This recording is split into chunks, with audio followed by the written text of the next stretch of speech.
తెలంగాణలో మొట్టమొదటి factory outlet Mukunda jewellers మన కొత్తపేటలో ఫిబ్రవరి 14న గొప్ప శుభారంభం. అందమైన ఈ శుభారంభంలో ఎన్నో విశేషాలు. ముకుందా జ్యువెలర్స్ కొత్తపేట.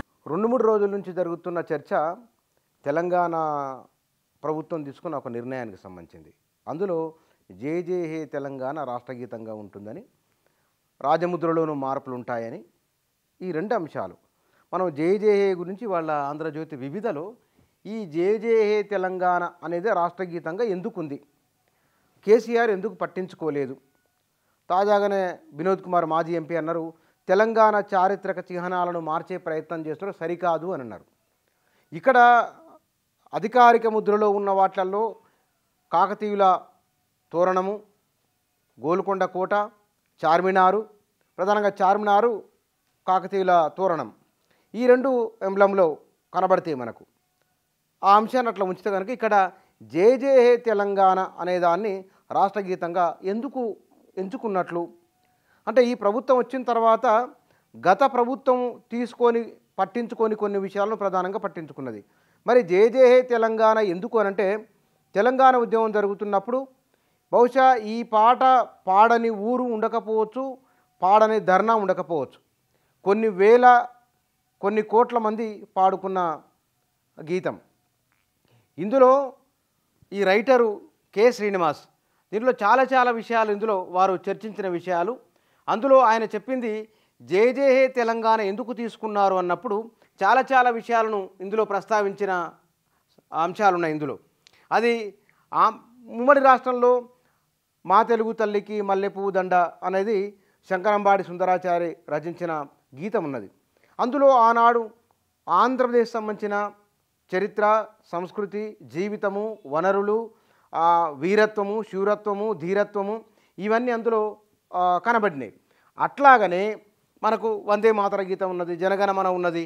ఇట్లాంటి వాటిల్లో ఆ నడక వేరుగా ఉంటుంది, అందరూ పాడుకోవడానికి సౌలభ్యంగా ఉంటుంది, సులభంగా ఉంటుంది.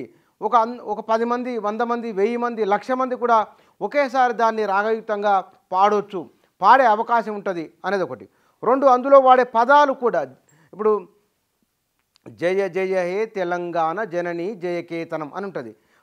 పాదం మొత్తం పూర్తి అయిపోయిన తర్వాత జై తెలంగాణ, జై జై తెలంగాణ, జై తెలంగాణ, జై జై తెలంగాణ అంటే ఆ బృందం పాడుకోవడానికి.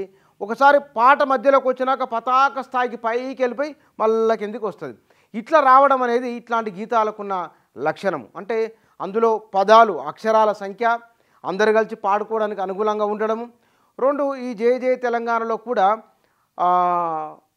తెలంగాణలో ఉన్న రాజులు, రాణులు, ఇక్కడున్న కళలు, సంస్కృతి, జీవితము, తెలంగాణ 10 జిల్లాల తెలంగాణ భవిష్యత్తులో రాష్ట్రం ఏర్పడిన తర్వాత ఎట్లా ఉండాలి, ఎవరు అధికారంలో ఉండాలి, ఈ రాష్ట్రం సుభిక్షమై తెలంగాణ సుఖశాంతులు వెరివీరి అని అంటే ఇట్లాంటి చాలా విషయాలను ఆకాంక్షించినట్లు ఉన్నది. కాబట్టి దాన్ని రాష్ట్రగీతంగా ఉంచాలనేది. మరి కేసీఆర్ బహుశా ఆయన మనసులో ఏమున్నదనే విషయాన్ని కూడా వీరు అన్నారు. కథనాన శత్రువుల కత్తుకొన నవలీల నుత్తరించిన బలోన్మత్తులేనిన భూమి ధీరులకు మొగసాలరా తెలంగాణ వీరులకు కానాచిరా. ఇది తెలంగాణ ఉద్యమంలో ఈ పాట కూడా వచ్చింది.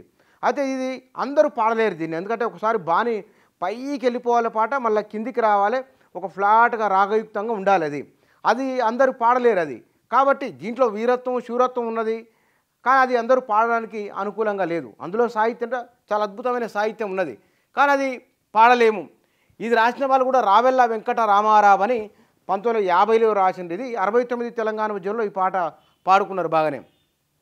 2009 తర్వాత వచ్చిన ఉద్యమంలో కూడా ఈ పాట ఉన్నది. కానీ జై జై హే తెలంగాణ పాటలో ఉన్నంత అందరూ పాడుకున్న సౌలభ్యం అందులో లేదు అనేది.